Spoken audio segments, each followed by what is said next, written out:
Le Flash Info avec le centre de stockage de la Manche. Et démarrage officiel des soldes d'hiver aujourd'hui et ce pour 6 semaines. Des promotions de moins 20, moins 40 ou moins 50%.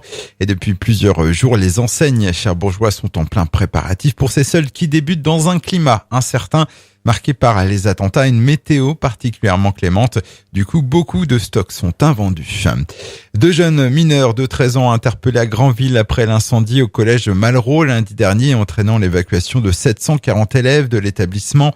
Pour s'amuser, ils avaient mis le feu à un tas de papier toilette avant de faire fondre un support en plastique qui avait dégagé beaucoup de fumée noire et toxique au premier étage.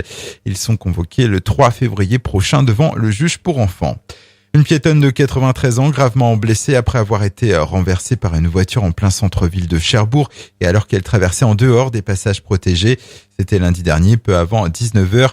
La victime souffrirait d'un traumatisme crânien du coude gauche et du dos. Elle a été transportée à l'hôpital. Une enquête a été ouverte. Un ressortissant iranien interpellé à Cherbourg, c'était le 29 décembre dernier. L'homme avait planté une tente à proximité de l'ancienne école des Beaux-Arts.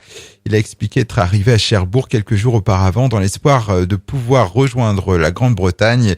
Sans papier, il était mis en demeure de quitter le territoire français. Et on termine avec du sport. Le boxeur manchois Maxime Bossière se prépare pour reconquérir son titre national des super welter.